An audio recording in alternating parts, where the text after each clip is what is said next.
Hello there everyone, my name is Nathan Birch and today we're going to be talking about pagination. This is frequently referred to as JSON pagination because generally you're working with JSON data to paginate something. But really all pagination is the ability to split up large data sets into pages. So let me show you what I mean. I just pulled up Amazon here and I searched for teddy bears and you see all this data came in, it loaded the page nice and quick. And if I scroll down and I keep on scrolling towards the bottom, we see we have these buttons to go to the next page. All right. And when I click on these, it'll go and request a bunch of data from a database and it will display this data on the page. Then we can come back down, we keep going, and we can keep paginating through here, okay, and getting all this data. There are alternatives to this. One is an infinite scroll. You'll see lots of like news type websites that do this, or pretty sure like Pinterest or Reddit, or there are a bunch of them. Facebook, that's a big one. But there are lots of websites that use infinite scroll. And the way that works is as you're scrolling, once you get to a certain location on the page or in the loaded content, it'll go ahead and request another X amount of data. Today, we're going to be talking about pagination and how we can do that. So, what is pagination? Imagine I have a set of data and I don't want to display it all on the page at the same time. All right, now, a lot of this is dependent on what kind of data you're storing, what kind of data needs to be displayed on the page, and what kind of performance your servers run at, okay? Amazon, that was pretty impressive. All those products were loaded in a split second, with images and everything, and it was quite a bit of data too. But for example, let's say I have all this data and I only want to display 5 per page. Okay, we're going to use what we call a skip and a limit. The limit will say how many items per page we're going to do, and the skip basically says, if you imagine all of my data in a list or in an array, the skip is basically saying what index to start at. Okay, so if I start at index of 5, and I say limit 5, then I'll retrieve indices 5 through 9, and then indices 10 through 14, and so forth. Okay. Now, there are a couple of different ways that we can paginate. Okay. One is we can paginate on the client, and the other is we can paginate on the server. There are pros and cons to both. Obviously, if you paginate on the client, once you have your data, it will be really, really fast. Okay. Because imagine I have a huge array in JavaScript. Maybe it's an array of objects that have image URLs and product descriptions and things like that, just like we saw on Amazon. If I have all that data stored locally in an object or in an array that I made in JavaScript, then for me to paginate through it, it really is as simple as our last example of me just, okay, grab indices 5 through 9. Okay, next page, grab indices 10 through 14. But the problem with that is where that data comes from. Okay, you don't automatically have all that data. It has to come from some data source. Even if it's a local JSON, it'll still take time. But 99% of the time, it won't. It's going to be coming from a database. And so that one call to get all of the data would take forever. Okay, the rest of them would be awesome, but that first call would take forever. Okay, the second option is to paginate on the server. Okay, doing that basically tells the server, okay, here's a collection of data. I want, these 10 rows, or I want, starting at your 5th item in there, I want to get the next 5.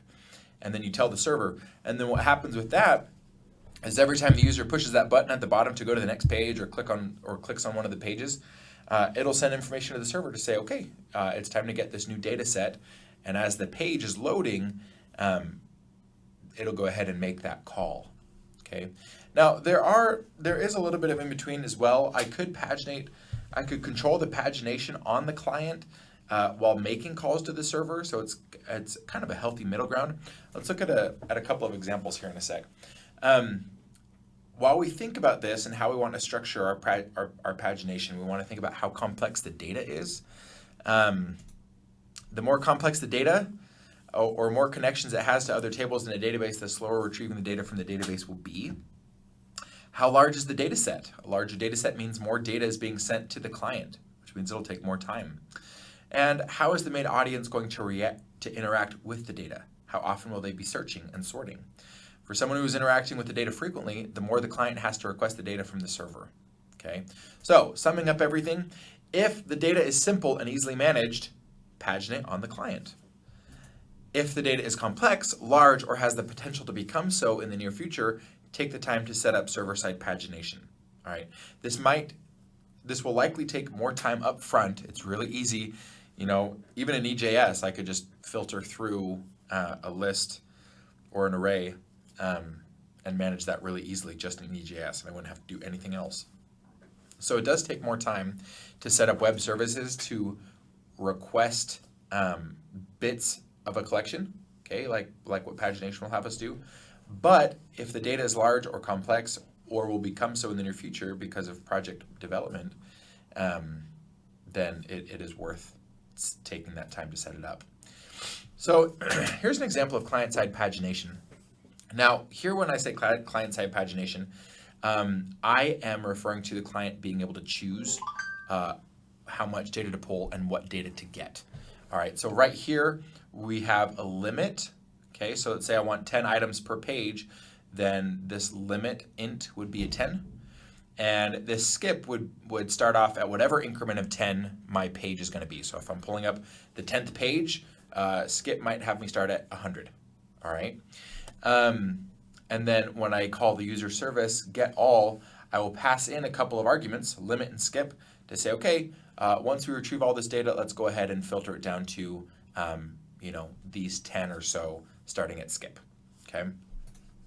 A server-side example, the client does not really choose where that skip is or what that limit is. The client will just send an int to the server, okay? And so right here, page will just be an int. We'll say, okay, I need page 5.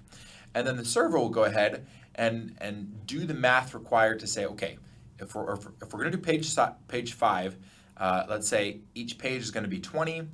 All right, and then we have our skip. We'll say page, which is 5, minus 1, so it'd be 4, times 20. So we'd have 80. All right, and then when we call our function find on this in this case a user model, we pass in our skip and our page size. Okay, so that every time we want to make this request to pull a new chunk of data, it's all right here for us to do that. Okay, so here are just a couple of simple examples. I got these examples. Let me pull this up real quick from this tutorial. Okay, it does work with MongoDB, but in here you'll also see a bunch of information on different JavaScript frameworks. So if I wanted to do it with React, or down here we have it with Vue, we have one with Angular. So there's a lot of information here. So depending on what framework you're working with, technically what I just showed you, I could use in any of these frameworks and that'd be just fine. I could do the client-side pagination on any of these frameworks as well. But there are frameworks for a reason, okay? There are a lot of things that you can do very quickly with these frameworks that make it really easy to do these things. So anyways, I hope that is helpful for you guys. If you have any questions, feel free to discuss those with your class, and I hope you guys have an awesome week.